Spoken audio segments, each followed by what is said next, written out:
Hello बच्चों, मैं संजय यादव, आपका केमिस्ट्री फैकल्टी। आज हम नया चैप्टर लेकर के आए हैं जिसका नाम है इलेक्ट्रोकेमिस्ट्री, या इसको कहते हैं वैद्युत रसायन। कॉपी और कलम लेकर के बैठ जाइए, नोट भी बनाइए और इसको विधिवत समझिए भी। तो प्रश्न उठता है कि वैद्युत रसायन किसे कहते हैं, इलेक्ट्रोकेमिस्ट्री किसे कहते हैं। तो इलेक्ट्रोकेमिस्ट्री का मतलब यह है कि वह रसायन विज्ञान जिसके अंतर्गत रासायनिक ऊर्जा को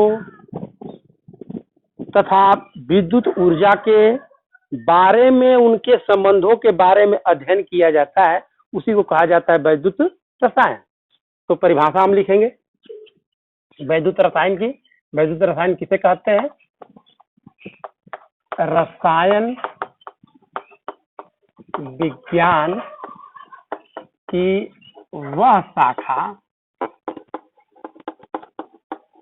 जिसमें या जिसके अंतर्गत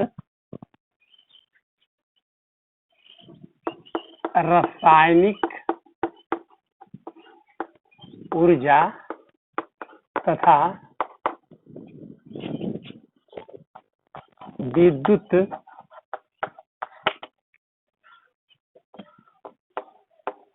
ऊर्जा के रूपांतरण एवं इनके मध्य संबंधों के बारे में अध्ययन किया जाता है, उसे इलेक्ट्रोकेमिकल कहा जाता है। ठीक है, मतलब कि वैद्युत रसायन, यहाँ पर लिख सकते हैं वैद्युत रसायन कहा जाता है। ठीक है, मतलब कि आप समझ सकते हैं कि हम लोग यूज करते हैं दैनिक जीवन में बैटरी का प्रयोग करते हैं। इसके अलावा हम लोग इन्वर्टर का भी प्रयोग करते हैं। तो देखते हैं कि कुछ ऐसी सेल होती हैं जिसको हम विद्युत देते हैं। विद्युत चले जाने के बाद उस सेल का हम फिर विद्युत ऊर्जा में विद्युत देते हैं तो रासायनिक ऊर्जा में परिवर्तित हो जाती है। रासायनिक ऊर्जा में परिवर्तित हो जाती है, बिजली चली जाती है, लाइट चली जाती है, फिर उसे विद्युत ऊर्जा में परिवर्तित कर देते हैं। तो इन्हीं के बारे में अध्ययन किया जाता है, उसे हम कहते हैं क्या? वैद्युत रसायन कहते हैं। अब वैद्युत रसायन के अंतर्गत यहाँ पर ध्यान देना होगा कि यह सेल कितने प्रकार के होते हैं। तो सेल प्रकार से पहले एक परिभाषा है, इसको वैद्युत रासायनिक सेल, इसको कहते हैं इलेक्ट्रोकेमिकल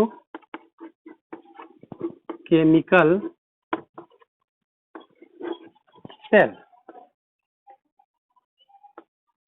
ठीक है, इलेक्ट्रोकेमिकल सेल किसे कहते हैं, वैद्युत रासायनिक सेल किसे कहते हैं।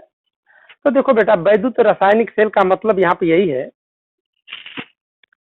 एक एक ऐसी डिवाइस है जिसके अंतर्गत एक विद्युत अपघटय पदार्थ लेते हैं। समान भी विद्युत अपघटय पदार्थ ले सकते हैं, भिन्न भिन्न भी ले सकते हैं, लेकिन समान लें या भिन्न भिन्न लें, उसमें दो इलेक्ट्रोड का प्रयोग करते हैं। ठीक है, तो दो इलेक्ट्रोडों का जब हम प्रयोग करते हैं तो अब वो प्रयोग करने पर वो विद्युत ऊर्जा को रासायनिक ऊर्जा में रूपांतरित करने में सक्षम होता है, या रासायनिक ऊर्जा को विद्युत ऊर्जा में रूपांतरित करने में सक्षम रहता है। उसी को कहा जाता है वैद्युत रासायनिक सेल कहा जाता है। तो हम लिख सकते हैं कि जब विद्युत ऐसा है कि स्क्रीनशॉट इसका ले लीजिए आप लोग, हम तब तक इसको मिटा दें। यहाँ पर हम वैद्युत रासायनिक सेल के बारे में बता रहे हैं।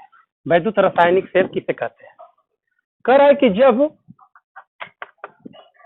समान या भिन्न भिन्न विद्युत अपघटय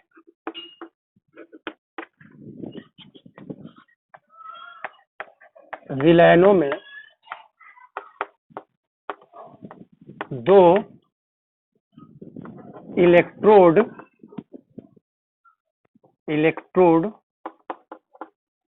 डुबोते हैं तो विद्युत ऊर्जा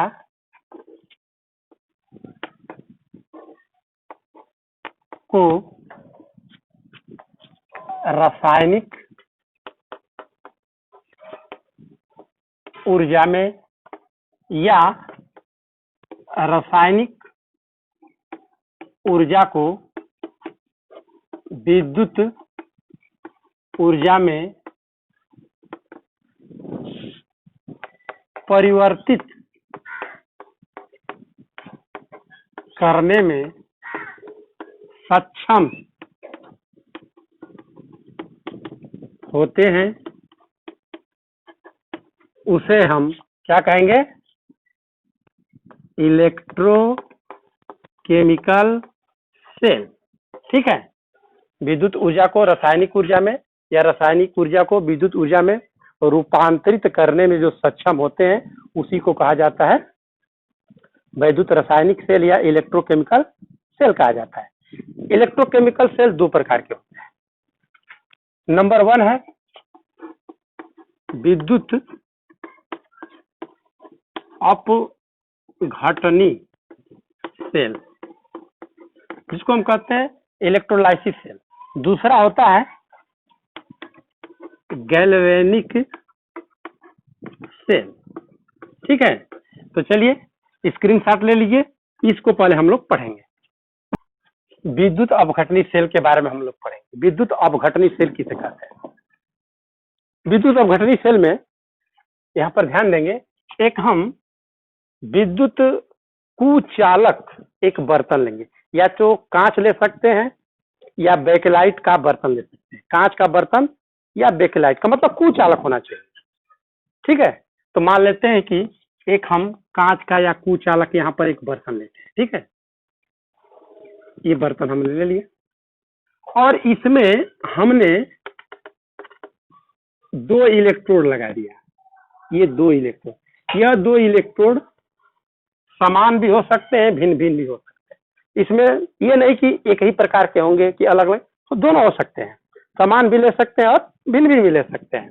तो चलिए मान लेते हैं हम एक ही प्रकार के लिए। इसमें इलेक्ट्रोलाइट सब्सटेंस हमने सॉल्यूशन हमने डाल दिया है और क्या डाला है, मान लेते हैं कि NaCl डाल दिया है। ठीक है, क्योंकि ये प्रबल विद्युत अपघटय है, Na+Cl- देगा और इसको हम यहाँ पर ये मान लेते हैं कि एनोड से जोड़ दिया, इसको कैथोड से। यह एनोड है, यह एनोड है और ये क्या है, ये कैथोड है। तो सबसे पहले ये प्रश्न था कि विद्युत अपघटनी सेल कहते किसे हैं? तो कह रहा है कि एक लाइन में विद्युत अपघटनी सेल कहते किसे हैं कि वह सेल जो विद्युत ऊर्जा को रासायनिक ऊर्जा में परिवर्तित करता है, उसे हम कहेंगे विद्युत अपघटनी सेल। मतलब कि एक ऐसा डिवाइस है कि उसमें पहले हम विद्युत देंगे, धारा प्रवाहित करेंगे। ठीक है, और धारा प्रवाहित करेंगे तो धारा के फलस्वरूप उसमें रासायनिक अभिक्रिया उत्पन्न होगी। और रासायनिक अभिक्रिया का मतलब कि रासायनिक अभिक्रिया में इसमें ऑक्सीकरण और अपचयन दोनों होते हैं, ऑक्सीडेशन और रिडक्शन, और ऑक्सीडेशन रिडक्शन दोनों साथ साथ होगी। और जब दोनों साथ साथ होते हैं उसी को हम कहते हैं रेडॉक्स अभिक्रिया। तो अगर किसी एक पर ऑक्सीकरण होता है और दूसरे पर अपचयन होता है, तो एक इलेक्ट्रोड को हम कहते हैं अर्ध सेल, हाफ सेल। ऑक्सीकरण मान ले किसी इलेक्ट्रोड पर हो रहा है, जैसे एनोड पर ऑक्सीकरण होता है, एनोड पर क्या होता है ऑक्सीकरण, कैथोड पर क्या होता है अपचयन होता है, मतलब रिडक्शन। तो एक इलेक्ट्रोड है तो एक इलेक्ट्रोड पर ऑक्सीकरण हुआ तो उसको कहेंगे अर्ध सेल, ऑक्सीकरण का अर्ध सेल। कैथोड पर अपचयन हुआ तो इसको कहेंगे अर्ध सेल, अपचयन का अर्ध सेल है। और जब दोनों सेल को मिला देते हैं तो पूर्ण सेल बन जाता है, ठीक है। और इस प्रकार अभिक्रिया कंप्लीट हो जाती है। तो ये कैसे होती है हमने बता दिया कि सेल विद्युत ऊर्जा को रासायनिक ऊर्जा में परिवर्तित करता है, विद्युत अपघटनी सेल कहते हैं। यह एक विशेष कुचालक बर्तन लेते हैं, इसमें दो हमने इलेक्ट्रोड लगा दिया, या इसमें इलेक्ट्रोड समान भी हो सकते हैं, भिन्न भिन्न भी हो सकते हैं। इसमें ऐसे पदार्थ लेंगे जो विद्युत अपघटनी पदार्थ हो, प्रबल विद्युत अपघटनी पदार्थ हो। मान लेते हैं कि NaCl हमने ले लिया, तो क्या होता है, कैसे यह इसमें धारा हम बैटरी से जोड़ दिए, धारा प्रवाहित करते हैं, तो इसमें कैसे रासायनिक अभिक्रिया होती है, और रासायनिक अभिक्रिया के फलस्वरूप जो रासायनिक ऊर्जा को कैसे उसको हम विद्युत ऊर्जा में फिर बाद में परिवर्तित करते हैं। तो यहाँ पर देख लें, जैसे मान लेते हैं कि NaCl है, ये अपघटन हुआ तो Na प्लस Cl माइनस हुआ, ठीक है। तो देखो ये प्लस का मतलब इलेक्ट्रॉन का त्याग किया, ये माइनस का मतलब इलेक्ट्रॉन ग्रहण किया। तो जो एटम इलेक्ट्रॉन त्याग करता है और त्याग कर कर पॉजिटिव चार्ज बनाता है तो उस पर ऑक्सीकरण होता है, और जो इलेक्ट्रॉन ग्रहण करने की प्रवृत्ति रखता है वो अपचयन होता है, ठीक है। तो अब यहाँ पर देखो यह एनोड है, इसका मतलब कि एनोड ये प्लस है तो इस पर निगेटिव वाला आना चाहिए, मतलब कि यहाँ पर देखो Na ये प्लस और ये Cl माइनस, ठीक है। प्लस माइनस इसमें आ गए तो ये प्लस है तो इसका विपरीत जाएगा, इस पर माइनस वाला Cl, ये माइनस वाला आयन इस पर आएगा, ये माइनस है तो इस पर क्या जाएगा, ये प्लस वाला जाएगा। तो एनोड पर देखो, यहाँ पर जो नहीं समीकरण लिखना जानते हैं, एनोड पर क्या जा रहा है ऋणात्मक, तो ऋणात्मक क्या है, ये है, क्योंकि ये प्लस है, प्लस के उल्टा जो है आकर्षण होगा निगेटिव का, तो निगेटिव वाला पोर्शन ये है। माइनस का मतलब इलेक्ट्रॉन ग्रहण किया है, इलेक्ट्रॉन ग्रहण करने का मतलब अपचयन, इलेक्ट्रॉन त्याग करने का मतलब ऑक्सीकरण, ठीक है। तो एनोड पर यहाँ पर Cl माइनस है, ठीक है। तो यहाँ पर एनोड पर ये Cl माइनस का मतलब एनोड पर ऑक्सीकरण होना चाहिए। तो ऑक्सीकरण कैसे होगा भाई, यहाँ पर देखो यह इलेक्ट्रॉन का त्याग कर दिया, एक इलेक्ट्रॉन का त्याग कर दिया, यह इलेक्ट्रॉन एक लिया हुआ दिखा रहा है, यहाँ पर कुछ नहीं का मतलब उदासीन हो गया, मतलब कि एक इलेक्ट्रॉन ने ग्रहण किया था तो त्याग कर दिया है। तो यहाँ पर देखो, यहाँ तो 2 हम कर दें कि क्लोरीन एक गैस के रूप में, अणु के रूप में होती है, तो यहाँ पर हम Cl2 कर दे रहे हैं, तो यहाँ पर दो, यहाँ पर गुणा करेंगे तो 2 इलेक्ट्रॉन होगा, तो यहाँ पर 2 इलेक्ट्रॉन दिखा देंगे, यह एनोड पर अभिक्रिया होगी, ठीक है। कैथोड पर क्या होगी, कैथोड पर, तो कैथोड पर ये कैथोड है ऋणात्मक, ये पॉइंट से जुड़ा हुआ है, इस पर पॉजिटिव जाएगा तो ये पॉजिटिव वाला पोर्शन है। तो हम जानते हैं कि कैथोड पर अपचयन होता है, अपचयन का मतलब इलेक्ट्रॉन ग्रहण करने की प्रवृत्ति होती है, तो Na प्लस है तो इलेक्ट्रॉन ये ग्रहण कर लिया तो Na उदासीन बना, ठीक है। तो इसमें ये इलेक्ट्रॉन त्याग कर रहा है, इसमें क्या हुआ ऑक्सीकरण हुआ, इसमें क्या हुआ अपचयन हुआ। अब यह ऑक्सीकरण और अपचयन दोनों एक साथ हो जाते हैं, उसी को हम क्या कहते हैं रेडॉक्स अभिक्रिया। इस अभिक्रिया को अर्ध इलेक्ट्रोड सेल कहेंगे, इस अभिक्रिया को अर्ध इलेक्ट्रोड सेल कहेंगे, ठीक है। तो इस तरह विद्युत अपघटनी सेल कार्य करता है। और नेक्स्ट वीडियो में स्क्रीनशॉट ले लीजिए आप लोग, और नेक्स्ट वीडियो में अब हम गैल्वेनिक सेल पर चर्चा करेंगे, ठीक है। जो परीक्षा की दृष्टि से, ये तो कक्षा 11 में आप पढ़ चुके हैं, लेकिन जो गैल्वेनिक सेल है बहुत बहुत इंपॉर्टेंट है और परीक्षा की दृष्टि से भी बहुत महत्वपूर्ण है। और इसी के साथ नेक्स्ट वीडियो हम गैल्वेनिक सेल का देंगे। धन्यवाद।